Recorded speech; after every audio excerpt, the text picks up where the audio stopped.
All right, we are live. Welcome everybody into our webinar. We're going to give the rest of our attendees a bit more time to join, and then we'll jump right in.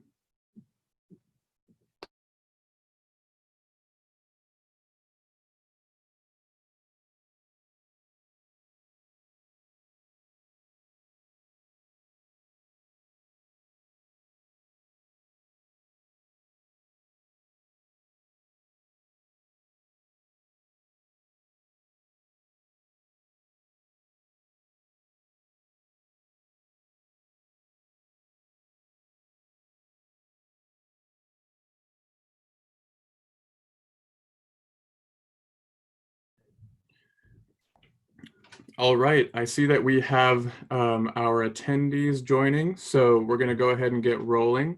Welcome everybody to our webinar. Today we're talking about strategies for maintaining engagement and retention in blended and distance learning courses. My name is Alex Weitzel. I'm the content marketing specialist at CourseKey, and we're going to be hearing from Hannah Zwick today. She's the director of marketing at CourseKey.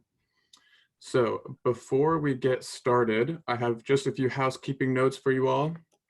Number one, our webinar will be recorded, so we'll be sure to send you a recording of the webinar to your inbox later this week. Number two, at the end of the presentation, we have time for Q&A. So definitely leave any comments or questions that you have throughout the presentation to send them over to us using the Q&A function at the bottom of your screen in the Zoom toolbar. And then at the end, we'll get to as many as we have time for. And for those of you new to CourseKey, we put out new content about the education sector every week, and specifically about the career college sector.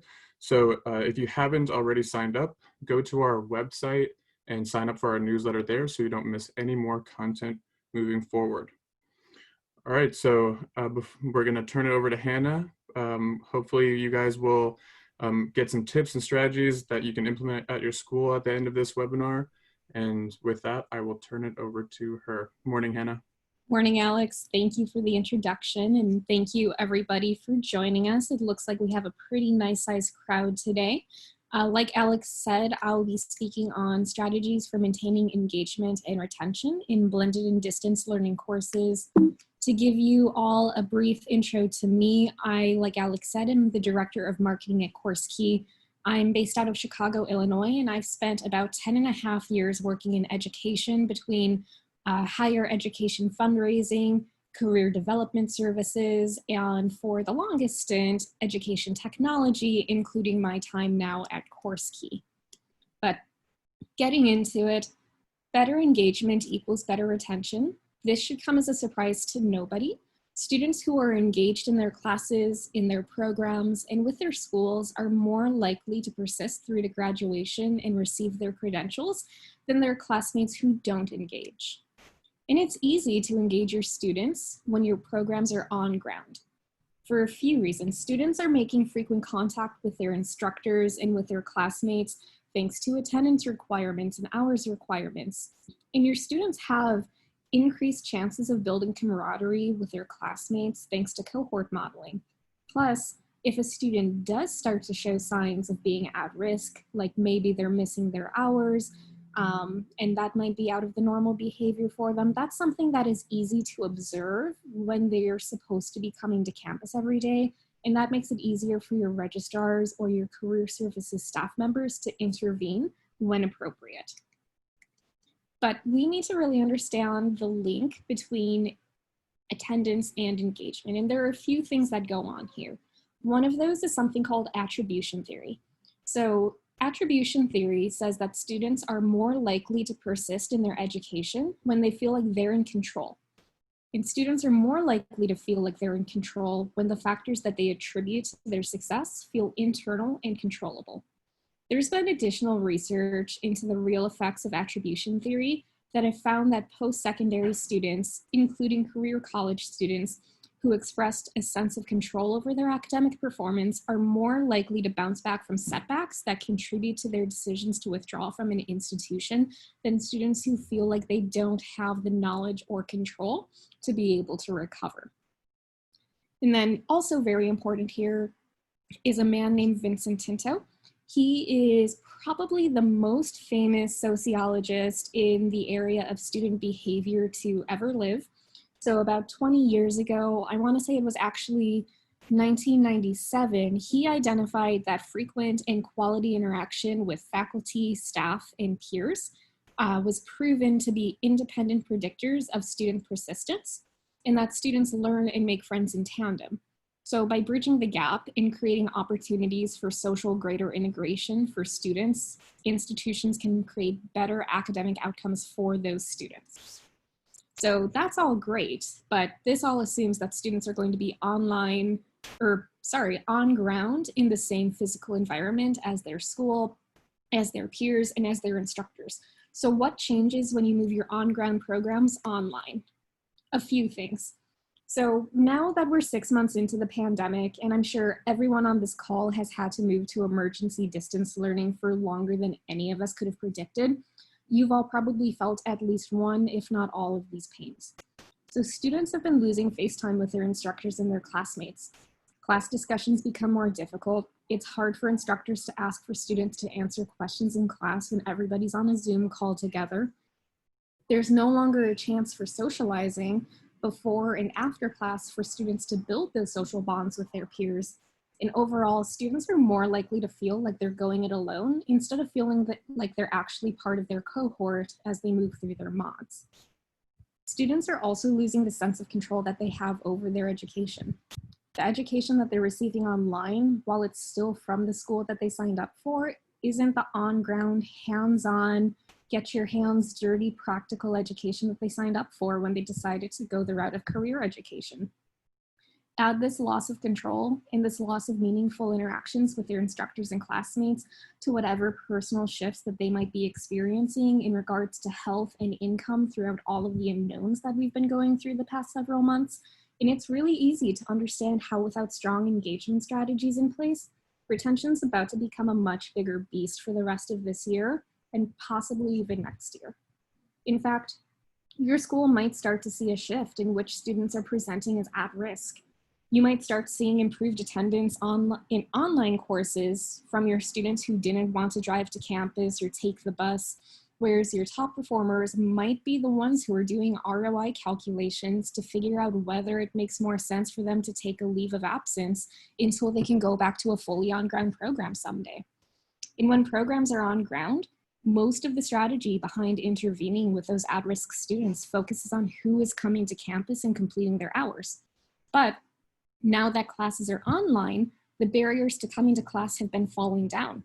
Students can still log on if their car's out of gas, if they don't have money for lunch, if they have a kid they're taking care of who's sick. So while attendance will always be a large component of predicting who is at risk and who's not, online programs need to focus more heavily on who is engaging regularly than you did when your classes were happening in person. And to prevent students from feeling disengaged and becoming at risk, your school needs to build and implement a strong strategy for engaging and communicating with their students to recreate as many interaction opportunities in the online environment from the on-ground learning experience as possible.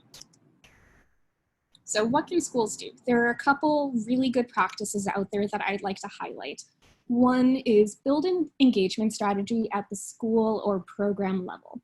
Your instructors naturally engage students in on-ground classes because they're physically present, they're there, they're communicating, they're asking and answering questions, and they're having conversations about the content, the future career path that they're entering into, and sometimes about life if you have those really strong connections.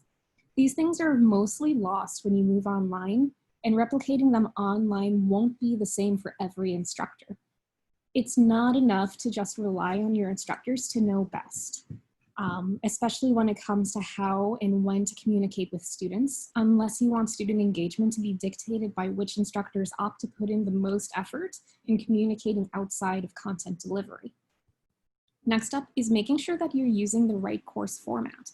So while the Department of Ed has left some wiggle room to run asynchronous courses if you can prove opportunity for interaction, at the end of the day, asynchronous courses are not structured for engagement. They don't provide the same opportunities to build those bonds and everything that we've covered in previous slides in an online space when a student really is logging on at their convenience to complete a list of tasks and readings.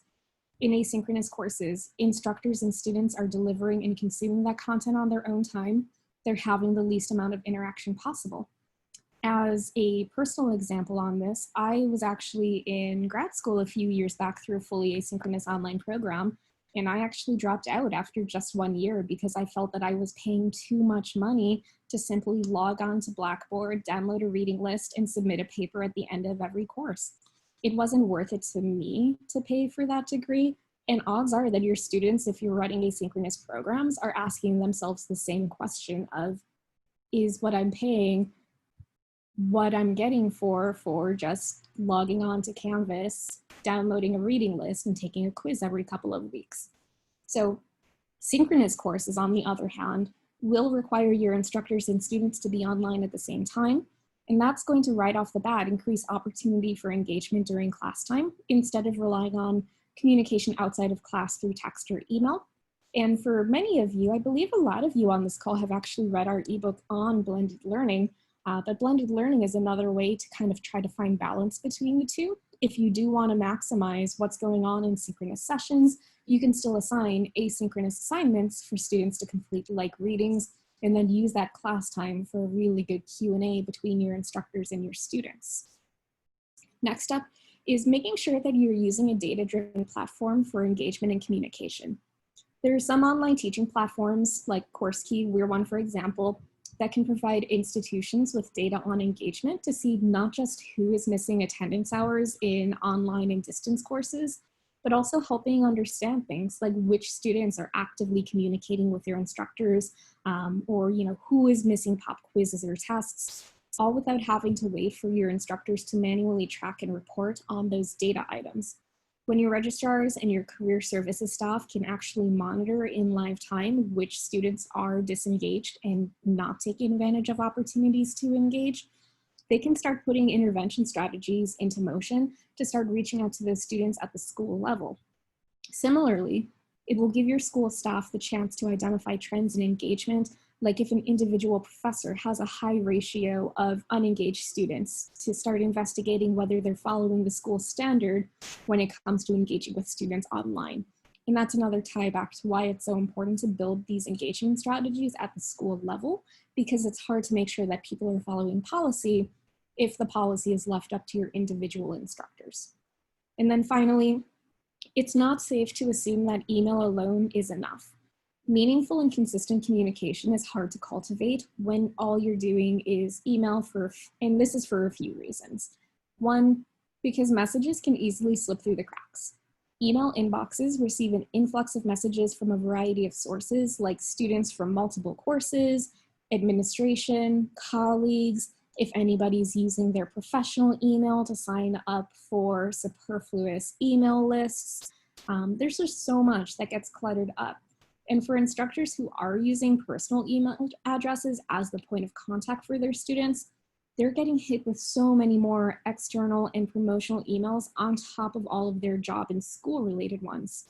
Secondly, if students want to communicate with each other, it's really hard and awkward for them to ask for that contact information, especially since these tend to be people that they're not very close with, especially for students who are earlier on in their program and haven't been through, 6, 7 mods already with the same classmates. So there's a chance that the shy, more introverted students might not be accessing classmates as resources and support groups as easily or as often as the social butterflies and the extroverts in your programs.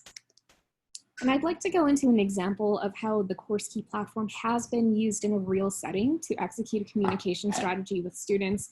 But first, I want to give a little bit of background into what CourseKey is and why it matters for schools to help add that, that amount of context to this example. So CourseKey is a career education platform that schools use in any learning setting. We work in on-ground, online, and blended courses. Primarily to automate clock hour attendance, run customized assessments, which can be anything from pop quizzes to final exams to a quick little poll during a theory lecture, and then also offer social features like class chats and question and answering messaging which lets students interact directly with each other and with their instructors without having to leave the app to go to their email. And then schools use our system in the live environment, whether on ground or online, and gain access to that data in real time so that they can understand which students are missing hours, who is completing and passing their assessments, and who is communicating in their social channels. So that data can then be used for compliance management, retention strategies, and finding areas to improve efficiency. And a few years ago, we were working with a research team at the University of Texas at Arlington to figure out how executing a communication strategy based on the engagement data collected in CourseKey could be used to improve student outcomes. So at the start of the term of the study, students were split into a test group where students were receiving weekly communications from their instructor based on their attendance and engagement recorded through CourseKey, and a second control group where students still used CourseKey but did not receive weekly communications from the instructor. So students who attended the previous 3 classes and had an overall attendance score greater than 80% of the attendance opportunity received a note congratulating them by name. It noted that their attendance in the class was high, that they've attended the last 3 classes. They received further validation and encouragement about how great it was that they've been coming to class and how they hope that they continue coming to class. Next up was students who attended the previous 3 classes and had an overall attendance of less than 80% of the attendance possible, received, again, a congratulations on the good performance from the week, an acknowledgement that they haven't historically had the strongest performance, but again, re-encouraging those students that it looks like they're trying to turn it around. It's great having them in class and that they hope that they keep coming and keeping up this improved behavior. Following that, students who missed 1 or more of the classes that week and had strong attendance, again, received congratulations for having historically great attendance, an acknowledgement that they had been missing class in that previous week, well wishes, and again, re-encouraging the students to keep engaging, keep coming to class, and we hope that this wasn't a repeat pattern. And then finally, the last group of students were those who missed 1 or more of the previous 3 classes with a record of low attendance overall. They got a nice "we miss you" message, acknowledgement of their overall low attendance, hoping that everything is okay, hope you've been able to keep up with the content. Please note that attendance is explicitly and implicitly important to your grade. Please try to come attend class in the future. And these were the messages that students were sent based on these criteria. At the end of the study, the test group had both higher attendance and higher class scores than students who were in the control group. Attendance was 7% higher, and the overall score in the course that included attendance and any assessments, so quizzes, tests, homework assignments, things like that, were 4.1% higher. Putting this into clock hour terms, if a student is in a 700-hour program, a 7% difference in attendance is 49 hours. A 4.1% grade difference, meanwhile, can be the difference between passing and failing what a student needs to achieve the proper GPA to maintain good academic standing and remain in their programs. And communication matters with all students, even the top performers. This comes back to what we mentioned earlier, where now that students are online when they signed up for on-ground programs, you have top performers who might be evaluating whether they should take a leave of absence or stick through the online setting. And by including them in your engagement strategy, you can make them feel seen and appreciated. And by recognizing their performance, you can make them feel like you're still part of a school community instead of feeling like they're going it all alone online. I think this is a really important one, just because so much of what we hear about how to retain students, how to engage students, focuses on the students who are stereotypically seen as, you know, a bit more of slackers, and you don't see a lot of effort to prioritize the students who are really strong. So part of the strategy here needs to be making sure that your top performers feel valued and feel encouraged throughout instead of taken for granted. The next takeaway I'd like us to focus on is that email really isn't enough. Students need ways to communicate that aren't one-to-one email. The social aspect of education is bigger than it gets credit for being, and social opportunities need to be replicated in an online learning setting. Otherwise, students are going to feel like they can just go and read these things for themselves online. And real-time data is more important than ever because online education provides social and emotional challenges for students and new barriers to feelings of integration that don't happen when education is happening in person. You can't afford to wait for the end of the term to hear from instructors about what grades are like or how students perform throughout the mod. You need to be able to access that data in real time so that you can reach out to students when they start to show signs of disengagement, not when it's potentially too late and they're already thinking about taking a leave of absence. Make sure that your school is using the right technology platforms to be able to gather the data you need within the time frame necessary to retain your top performers and your bottom performers. And then finally, having a preset strategy makes all the difference. In uncertain times like these, the future of your school banks on retaining your students and being able to enroll new ones. That's not something that you can leave up to chance or up to the communication style of individual instructors. Putting a strong strategy into place for how often students are assessed, what sort of engagement opportunities exist for them in class, what sort of engagement opportunities exist for them through social channels, and for measuring trends to make sure that your top performers stick with you is going to be vital to helping your school survive all of the turbulence that we've been experiencing for the last 6 months and whatever turbulence is still left to come.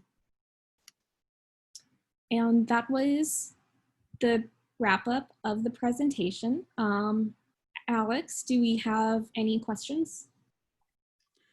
Hey, Hannah, thanks for that presentation. Yes, we do have a few questions that came in. To the audience, I'll just let you know now that if you have any questions, definitely throw those in the Q&A and we'll get to those.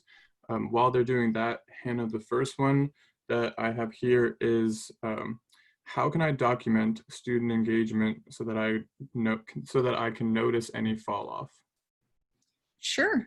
So there are a few things that you can do. First off, having that really school or program level strategy in place is going to set the framework for what needs to be documented. So if you know that a student has, one quiz that they're doing every week and your mod is 5 weeks long, you're going to need to be able to look to see, did this student complete 5 quizzes? Are they fully engaged? And again, along the way, if those are happening on a weekly basis, then any one week in which a student misses it should be a sign of concern for you as an administrator.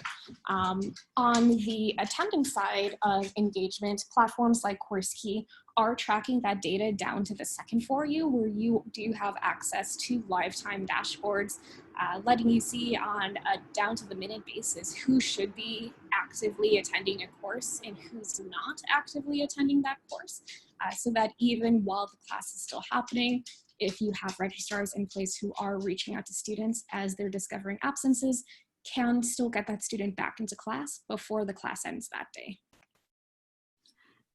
Okay.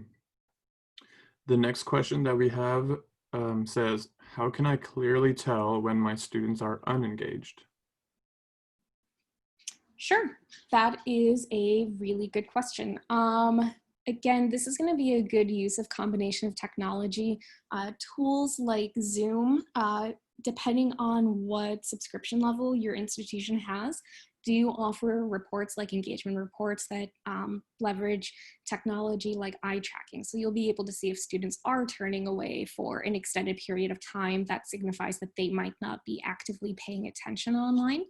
Alternately, in addition to doing higher stakes assessments like quizzes and tests through CourseKey, you can also do just fun random polls throughout. So one of the favorites that we've seen is even just a quick temperature check question where, when you're in a physical class and an instructor will pause and ask the class, like, do you understand? Are you following along? Should I recover any of this? You tend to get crickets. Nobody really wants to raise their hand and say whether they understand or not. But through CourseKey, you can do quick multiple choice polls to the students, asking them the same kind of questions with live results of how many students are answering. So if you have 20 students enrolled in your course and your instructor's getting back 18 students, you can see that 18 out of the 20 students there are paying attention and engaging if they're getting these, randomly dispersed questions throughout the live lecture. Got it.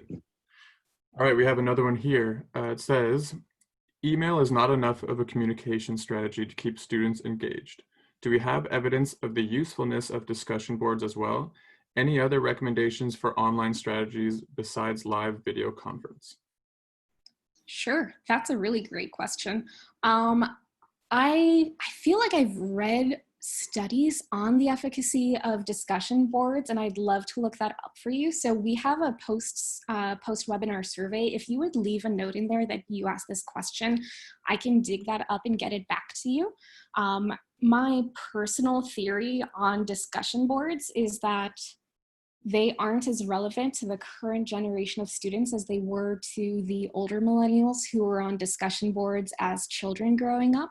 A lot of the students in career education right now are the youngest millennials and the oldest Gen Z students. And even for me, I was, you know, I'm on the younger side of millennial, and I did not really grow up with discussion boards. I can think of maybe two, and even today, the only one that's still relevant online is really Reddit.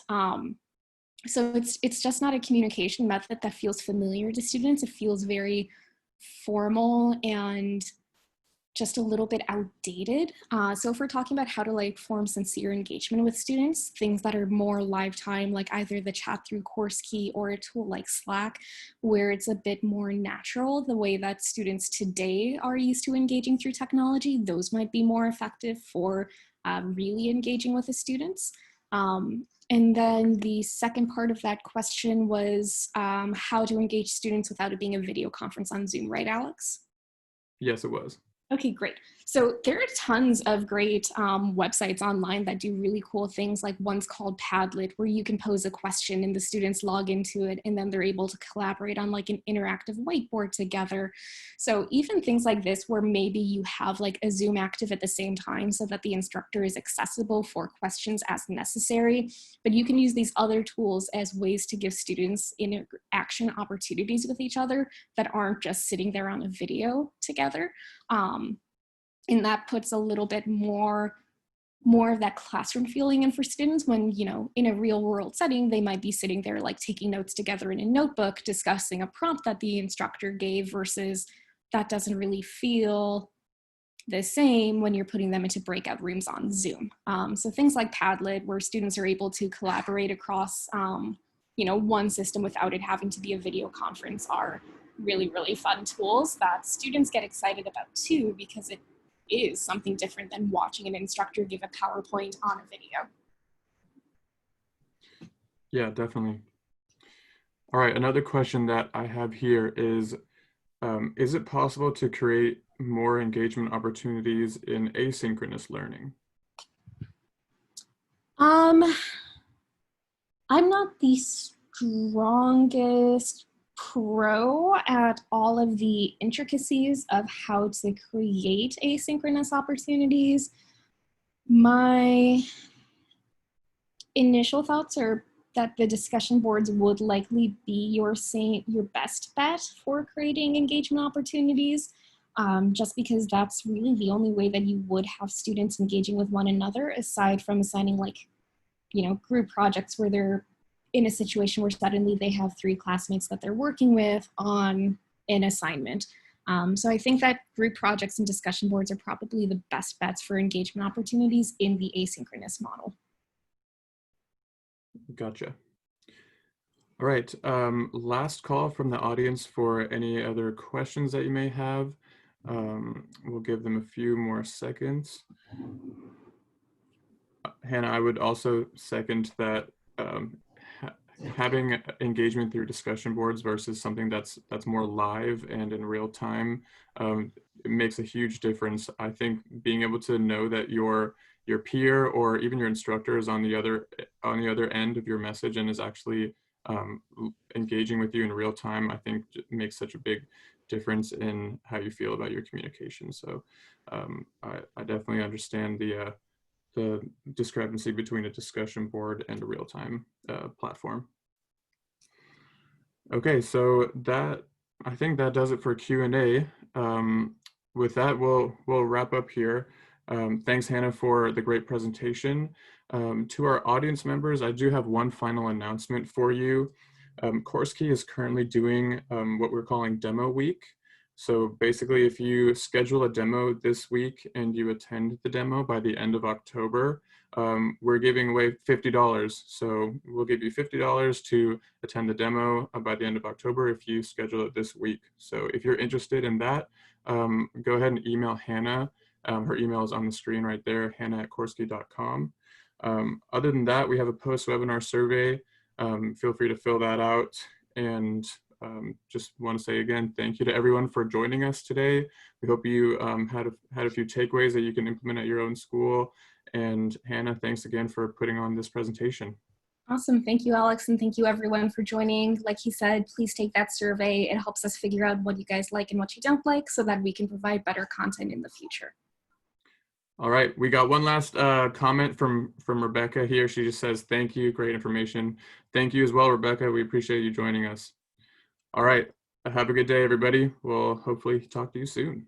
Bye.